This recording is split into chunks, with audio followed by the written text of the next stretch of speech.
I'm unstoppable. I'm unstoppable. I'm unstoppable. I'm unstoppable. I'm unstoppable.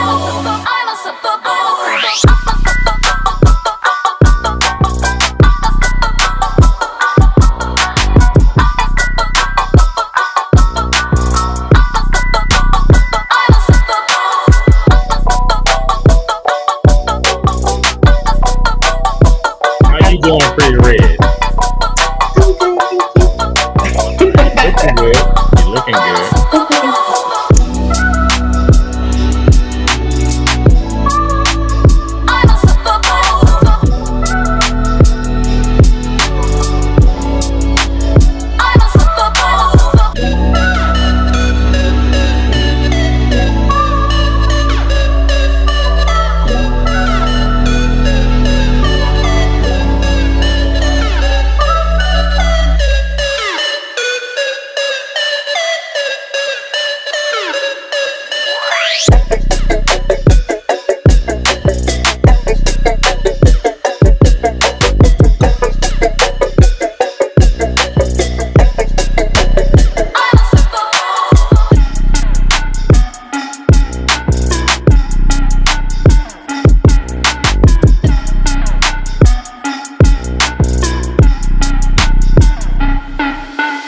I'm unstoppable, yeah, unstoppable. I'm unstoppable, yeah, unstoppable. I'm unstoppable, yeah, unstoppable. I'm unstoppable, yeah, unstoppable.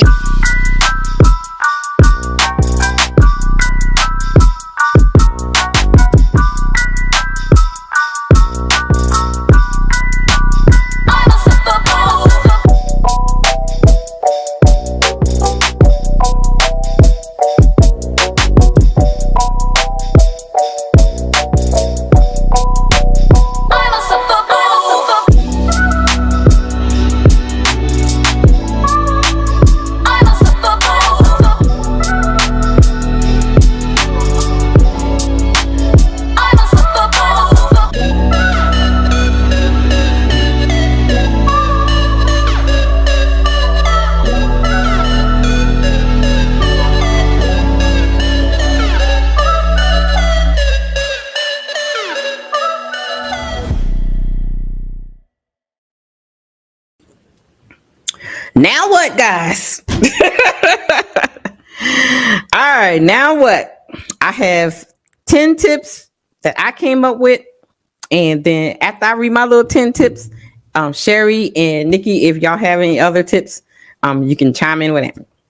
So I have 10 tips for families with a new autism diagnosis. 1, take a few days before you make any important decision, meaning on medical care, mental health care, therapies, speech therapy, OT, PT, everything. Don't make a decision right away. Take your time because you want the best thing for your child. Number 2, try to plan some alone time with you and your partner if you have one for like a week or 2 after the diagnosis. Take some time together to talk about it, try to connect with each other, because in the second half of this presentation, we're going to talk about married couples or couples and other family members, how to deal with this diagnosis. So make sure you take some time with your significant other when you're, or the child's father or mother, right after the diagnosis, because you don't want to make any decisions without them as well. Number 3, decide who you're going to tell. A lot of times you don't want to tell everybody right away. I told my immediate family, but I didn't tell everybody. You know what I mean? Because you're still processing it. So take your time and decide, who you're going to tell or who you're going to connect with to try to get you through this process. Number 4, don't focus too much on the future. And that's one of the things we try, or we sometimes do. We're thinking too, ahead, instead of just thinking like, okay, what are we going to work on tomorrow? Are we going to work on how to use a spoon? Are we going to work on it? You know what I mean? We're thinking about, oh, he's not going to go to college. Like, wait, you ain't even got there. Like, they only 2. Wait a minute. So, because, you know, that's going to drive you crazy when you're thinking about the future, when you're thinking about years ahead of time. And that's sometimes we parents, we fall into that. You know, we're thinking way ahead of time, and we still, you know, the kid is still working on tomorrow, or how about today? Number 5, remember that your child is a child and not a project. Ooh, child. Remember your child is a child and not a project. For something for you to fix. Exactly. Remember that is still your baby that you birthed or adopted or whatever. It is not something that you doing work management on. You know, this is not a project management situation going on here. So take that out of your mind. And number 6, like I told y'all, look, get you a few binders and some paper and a place to put it so you have everything you need. I'm trying to tell y'all, document everything. Keep everything. Because especially when you're dealing with these schools and stuff, you know, they sometimes are not your best friend. You're going to have to like pull out, nope, because last time we had this meeting, baby, no, you said this and he was supposed to get that. And then you'll have everything that you need, you know, for your meetings. Number 7, I'll say keep a record of every interaction you have with, like, you know, that goes with number 6, with the schools, therapists, and doctors regarding your child. Even if it's a casual discussion in the hallway, even if you just having a little discussion with your teacher, you know, hey, Caleb, such and such and such. I'm writing it down. Number 8, get familiar with the laws that affects individuals with disabilities. Parents, get familiar with the laws. Get familiar with the rules and regulations, anything that's being passed, anything that's in, that's, you know, being looked at to be passed that has anything to do with the persons with disabilities or in the special education system. That is very, very important. You need to know what affects your child in the long run, not just when he or she is in school, but what will affect them when they become adults. Number 10, a tip is find your local support and advocacy group.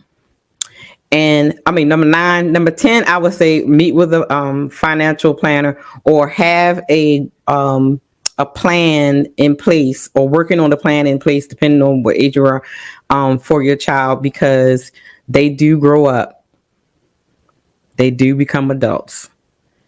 And as they grow up, you get old. That's just life. So make sure you're working on a plan. Okay. When I'm no longer able to run around with Mr. Caleb, what I'm going to do? Where's this money coming from? Who's going to support both of us? So, ladies, any other tips you want to give to the parents? Don't focus, spend more time and focus more on some joy and positives of your child. You've got to take time to celebrate those positive things and the joys that your child brings to you. You have to look at those intensely, and you need to do it every single day. Find time to write down, you know, I keep a gratitude journal and, you know, write the positives every single day of, even if it's nothing more than your son tied a shoe to. Right. Celebrate the little things. Nikki? All great tips. And this is just all great tips for parenting, period. You know, but even more for, you know, this is just awesome. I absolutely agree with all of it.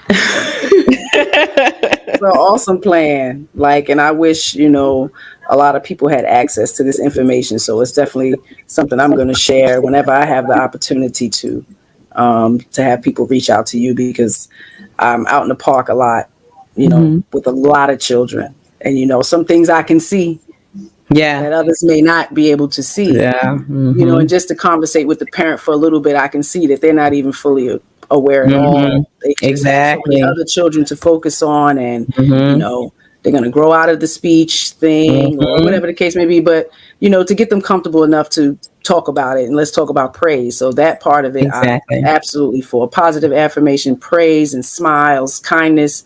It is so important for them to see that. Yeah. You know, so that's great. I applaud both of you ladies. You ladies are awesome. Thank you. And I would love to meet your children and interact with them. It's a blessing. Sherry, I don't know how long you're going to stay on, but we about to do the couples. I'm going to have to bow out here shortly. I don't know. Okay. Hi, Lucky. He's just all up. He is never far from my. He is ready for mommy's attention right now. Near bedtime, so yeah. I understand. Thank you so much for coming up here. Yes. Of course, we're going to do this again. Definitely. Let me know when, and I'll be here. And thank you so much for having me. And it was nice meeting you, Vicki. And thank nice you all you do, because we need more people like you. We really do. So thank you. Yeah. Spread love is all. Good night. Have a good night. All right. So